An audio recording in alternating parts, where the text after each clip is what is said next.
నమస్తే అన్న, మీ పేరు? నా పేరు రామారావు అండి. రామారావు అన్న, ఇంకో 10 రోజులు ఎలక్షన్స్ వస్తున్నాయి. ఎవరు వస్తే ఆంధ్రప్రదేశ్ అభివృద్ధి చెందిద్ది, ఎవరు వస్తే పిఠాపురం మొత్తం అభివృద్ధి చెందిద్ది? మీ ఆలోచన, మీ స్పందన.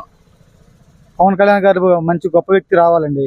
ఎందుకంటే ఆయన ఎప్పుడు కూడా ప్రజాక్షేమం చూస్తాడు తప్పితే జగన్మోహన్ రెడ్డి లాగా రాళ్ళేపించుకోవడం, కత్తితో పడిపించుకోవడం అనే రకం కాదు. ఆయన ఏంటంటే ఎలాంటి రౌడీ రాజకీయం లేకుండా ప్రజలంతా అన్నదమ్ములు కలిసిపోయి అభివృద్ధి అనేది మనకు కావాలి అనేది చూస్తున్నారు. కాబట్టి అందరూ పవన్ కళ్యాణ్ గారిని కోరుకుంటున్నారు. ఈ పిఠాపురంలో మినిమం 1,00,000 మెజార్టీతో పక్కాగా పవన్ కళ్యాణ్ గెలవబోతున్నారు. ఇది పక్కా గ్యారంటీ. అన్న, పవన్ కళ్యాణ్ గారు వచ్చాక పిఠాపురం ఇండియా లెవెల్లో అభివృద్ధి చెందుతుందని అంటున్నారు. అది ఎంతవరకు వాస్తవం అంటారు? ఇది 100% వాస్తవం అండి. ఎందుకంటే వాస్తవం అనే మాట, మనకి పైన మోడీ గారు ఉన్నారు. మన పవన్ కళ్యాణ్ గారు గొప్ప నాయకుడు, గల్లీ నుంచి ఢిల్లీ చూసిన రాజకీయ నాయకుడు. అలాంటి వ్యక్తి పిఠాపురంకి ఏమేమి కావాలో ముందుగానే మోడీ గారితో మాట్లాడి అన్ని చేయడానికి రెడీగా ఉన్నారు. ఆయనకి ఒక్క ఛాన్స్ ఇస్తే ఎమ్మెల్యేగా, ఏమీ లేకపోతే ఈ రాష్ట్రంలో పిఠాపురం అనేది ఎక్కడో ఉన్నది. ఎక్కడ ఉన్న పిఠాపురాన్ని ఒక దేశం మొత్తం చూసే విధంగా పవన్ కళ్యాణ్ గురించి చెప్పుకున్నారు. ఇప్పుడు ఈ పిఠాపురం గురించి ఒక తెలంగాణ ఏంటి, ఆంధ్ర ఏంటి, కర్ణాటక అన్ని రాష్ట్రాలు చెప్పుకున్నారు. ఇక్కడ పిఠాపురానికి ఏమేమి కావాలో ఒక మేనిఫెస్టో రూపంలో రాసి అన్ని చేయడానికి రెడీగా ఉన్నారు పవన్ కళ్యాణ్ గారికి. పవన్ కళ్యాణ్ గారిని గెలిపిస్తే పిఠాపురాన్ని దేశంలో ఒక నెంబర్ 1 కాన్స్టిట్యున్సీగా తయారు చేస్తాడు. ఇది అందరూ నమ్ముతున్నారు. అందుకోసమే పవన్ కళ్యాణ్ గారిని గెలిపించబోతున్నారు. అన్న, లాస్ట్ అండ్ ఫైనల్ క్వశ్చన్.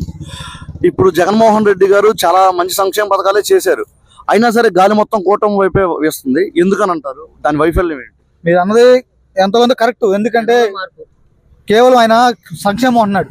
సంక్షేమం ఏది? మన ఉద్యోగం కష్టపడి డిగ్రీ చదువుకొని ఎంబీఏ కుర్రోళ్ళకి ఎవరికి జాబు లేదు, ఇల్లు కట్టుకుందామంటే ఇసుక లేదు, అందరు గంజాయి బ్యాచ్ అయిపోయారు. ఆఖరి స్కూల్ నుంచి డిగ్రీ కాలేజ్ దాకా కూడా అంతా గంజాయి అయిపోయింది. ఎక్కడ దొరికిన గంజాయి బ్యాచ్. ఇంకెక్కడ అభివృద్ధి?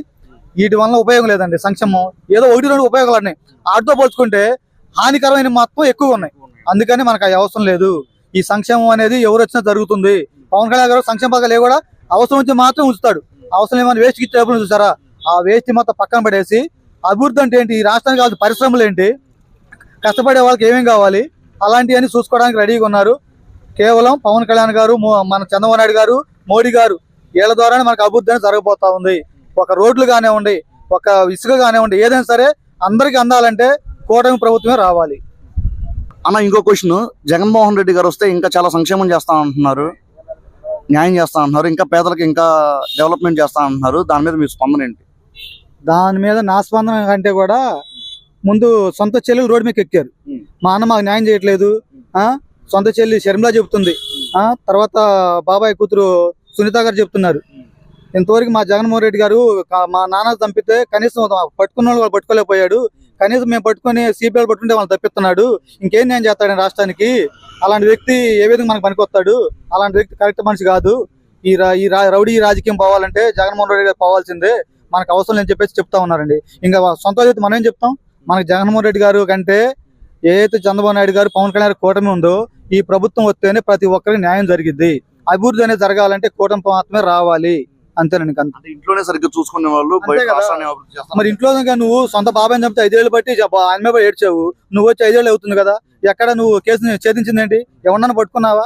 కనీసం ఏదన్నా దొరికిన వాళ్ళన్నా మీరు చేయగలిగారా? ఏమీ లేదు. నువ్వు బాబాయ్ కేసు ఏం చేయలేనోడివి, సొంత చెల్లికి ఏం చేయలేనోడివి. ఇక రాష్ట్రం మళ్ళీ అధికారులకు వచ్చి ఏం చేస్తావు? ఇక్కడ ఏం లేదు. మళ్ళీ నువ్వు వచ్చావు అనుకో, టైం బాగుండి అంతా ఖాళీ బీహార్ వెళ్ళిపోతారు. వీళ్ళంతా మళ్ళీ ఒక బీహార్ అయిపోయింది రాష్ట్రం. అంతమించి ఏం లేదు. మేమంతా చెప్పబడి అడుక్కోవాలి.